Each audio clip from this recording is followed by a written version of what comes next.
हमारे साथ मंच पर आपके सबसे प्रिय नेता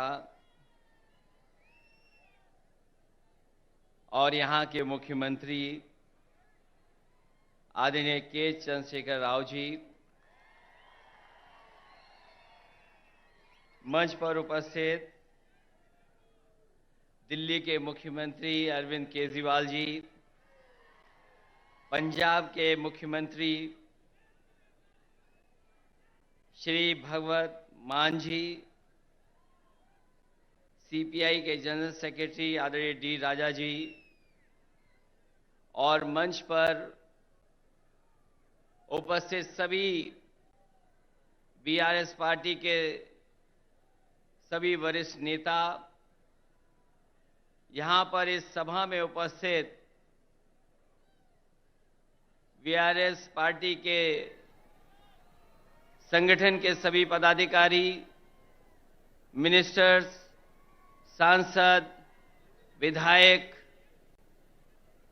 सभी नेता और बड़ी संख्या में, जहां तक मैं देख सकता हूं मुझे लोग ही लोग दिखाई दे रहे हैं, सर दिखाई दे रहे हैं। मैं अगर बाईं तरफ देखता हूं मुझे लोग ही लोग दिखाई दे रहे हैं, सर दिख रहे हैं। दाईं तरफ देखता हूं तो सर दिखाई दे रहे हैं। और मैं जब सामने देखता हूं, जहां तक देख सकता हूं वहां तक मुझे लोग दिखाई दे रहे हैं।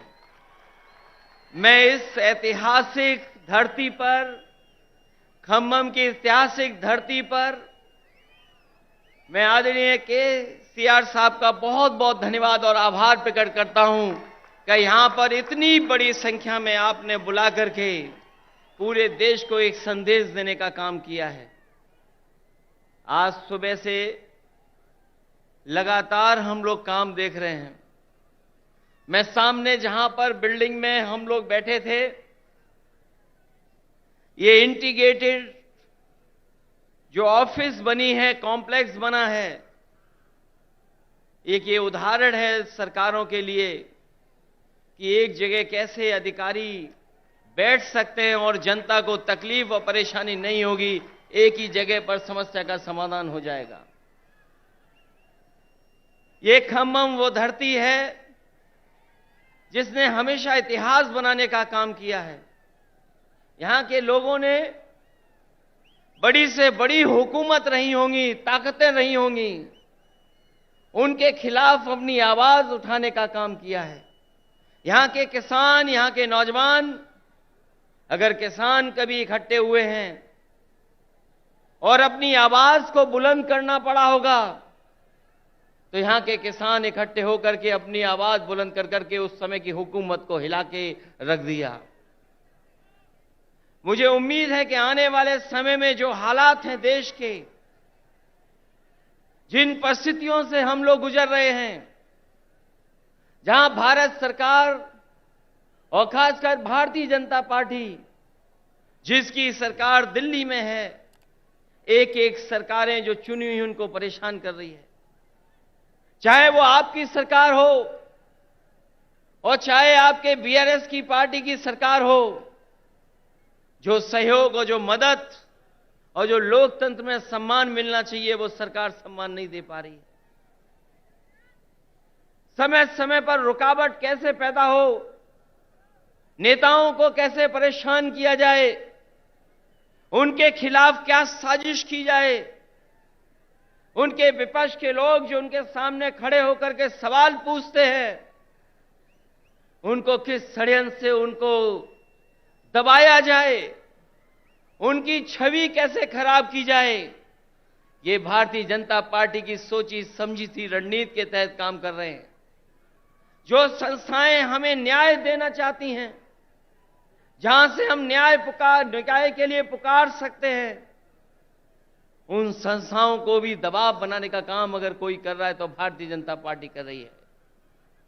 अभी कल ही भारतीय जनता पार्टी की मीटिंग खत्म हुई है और उन्होंने कहा कि 400 दिन बाकी हैं हमें तो लगता था कि ये सरकार तो वो है जो दावा करती थी कि हटेगी नहीं।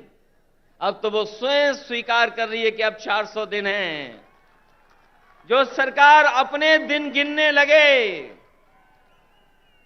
जो सरकार अपने दिन बताने लगे, समझ लो ये 400 दिन बाद सरकार रुकने वाली नहीं है। अब तो 399 दिन बचे हैं।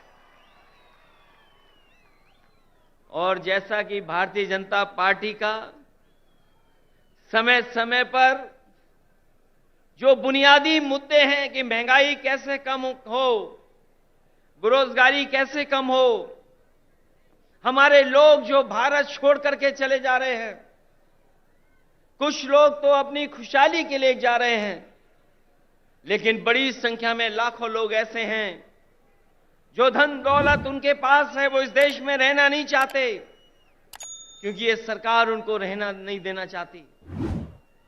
इनके पास बुनियादी ठोस मुद्दे जो किसान की जरूरत के वो नहीं पूरे कर रहे हैं। आपको सबको याद होगा, यही बीजेपी के लोगों ने कहा कि हम किसानों की आय 2022 तक दोगुनी कर देंगे, किसान की आमदनी दुगनी हो जाएगी। हालांकि 2023 शुरू हो गया है, लेकिन मुझे तो ये लगता है किसान की तकलीफ और परेशानी को देख करके इन भारतीय जनता पार्टी के लोगों का 2022 अभी खत्म नहीं होगा, इनका 22 खत्म नहीं होगा, 23 आ गया, 24 आ जाएगा। लेकिन भारतीय जनता पार्टी ने जो वादा किया था कि 22 तक हम किसानों की आय दोगुनी कर देंगे, वो अभी दोगुनी नहीं हुई है। हमारा किसान तकलीफ और परेशानी में है, उसको वादा तो कर रहे हैं, लेकिन जो बुनियादी उसे मदद मिलनी चाहिए वो मदद नहीं मिल पा रही है। ये हमारा जो नौजवान दिखाई दे रहा है, ये नौकरी और रोजगार की तलाश में अपना भविष्य चौपट कर रहा है। ये सरकार कोई ठोस कदम नहीं उठा पा रही। आपका प्रदेश में तो सरकार है जहां मुख्यमंत्री काम कर रहे हैं, लेकिन हम तो अपने प्रदेश में देखते हैं जहां पर बड़े पैमाने पर बेरोजगारी है। जैसे ही चुनाव आ गया है, इन्होंने तय कर लिया है कि जगह जगह इन्वेस्टमेंट मीट करेंगे और इन्वेस्टमेंट मीट के बहाने लोगों को धोखा देंगे।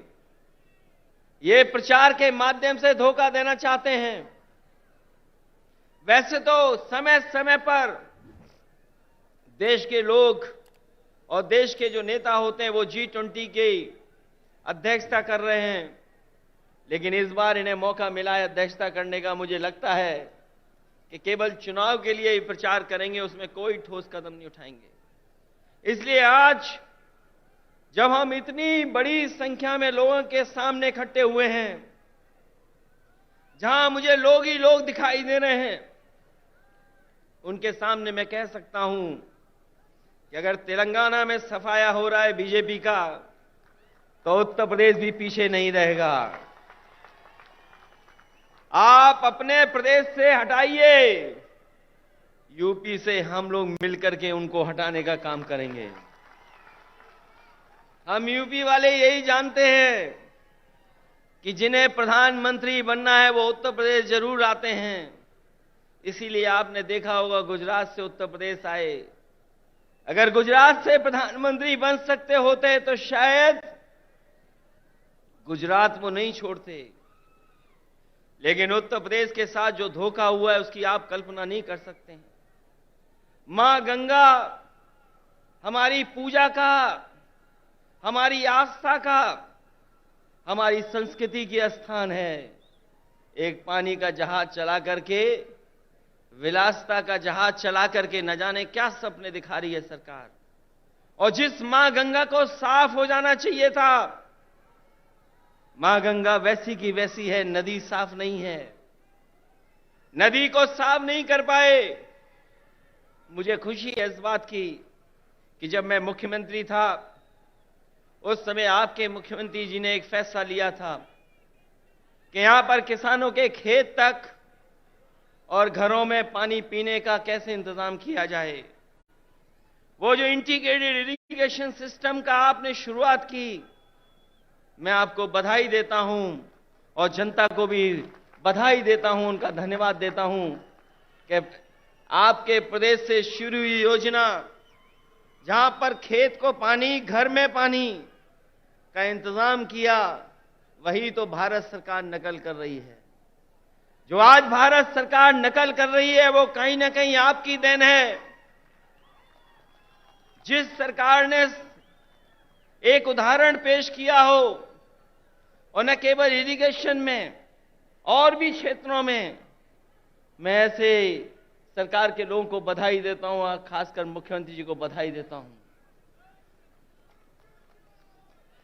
जहां इतना विकास हो रहा हो, वहीं भारतीय जनता पार्टी के लोग देश को पीछे ले जाना चाहते हैं। उनके मुद्दे, उनके फैसले हमें और आपको पीछे ले जा रहे हैं।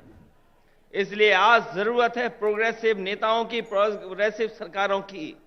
और मुझे उम्मीद है कि जिस तरीके से भारतीय जनता पार्टी ने देश को पीछे कर दिया है हर चीज में, हम सब मिलकर के जो मंच पर बैठे हैं और प्रदेशों में भी हैं, जो साथ मिलकर के काम करेंगे तो देश को एक नई सरकार भी और नए तरह का एक प्रोग्रेसिव एजेंडा देकर के देश को आगे ले जाने का काम करेंगे। मैं एक बार फिर बधाई देता हूं कि आपने जितना प्रचार करना चाहिए था, आपने भगवान विष्णु, उनके अवतार भगवान नरसिम्हा जी का जो मंदिर का निर्माण कराया,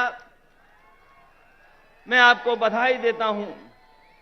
आपने काम ज्यादा किया, प्रचार कम किया, लेकिन कुछ लोग तो ऐसे हैं जो काम कम प्रचार ज्यादा करते हैं।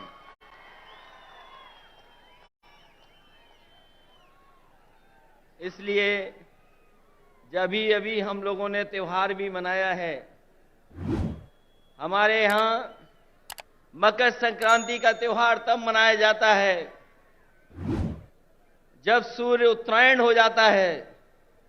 अगर हम मकर संक्रांति मनाते हैं तो देश में अलग अलग जगह अलग अलग त्योहार मनाते हैं। अगर सूर्य उत्तरायण हुआ है तो राजनीति दक्षिणायन चली गई है, और उत्तरायण से अगर कोई चीज शुरू हुई है और अगर दक्षिणायन राजनीति शुरू कर रहा है, तो मुझे उम्मीद है कि आने वाले समय में बदलाव देश में आएगा और देश में एक नई सरकार होगी। ये भारतीय जनता पार्टी के लोग नहीं रहेंगे, क्योंकि इनके पास भ्रम और जाल फैलाने के अलावा कोई रास्ता नहीं है। ये समय समय पर भ्रम फैलाते हैं, समय समय पर जाल फेंकते हैं। ये भारतीय जनता पार्टी भ्रम जाल पार्टी है, इससे सावधान रहना। हम लोग तो सावधान कर ही रहे हैं, लेकिन आप लोग भी सावधान करना, जिससे देश में एक नया परिवर्तन आए। मैं इन्हीं शब्दों के साथ आप सबका बहुत बहुत स्वागत करता हूं, बधाई देता हूं। इस ऐतिहासिक धरती पर जो ऐतिहासिक जनसभा हुई है, उसके लिए बहुत बहुत बधाई। और यहां पर जितने भी दूसरे दलों के नेता हैं, मैं उन सब का स्वागत करता हूं। और एक बार फिर आपके मुख्यमंत्री केसीआर राव साहब का बहुत बहुत स्वागत और बहुत बहुत धन्यवाद और बहुत बहुत बधाई। हम सबको यहां पर इकट्ठा करने के लिए और लाने के लिए बहुत बहुत धन्यवाद आपका।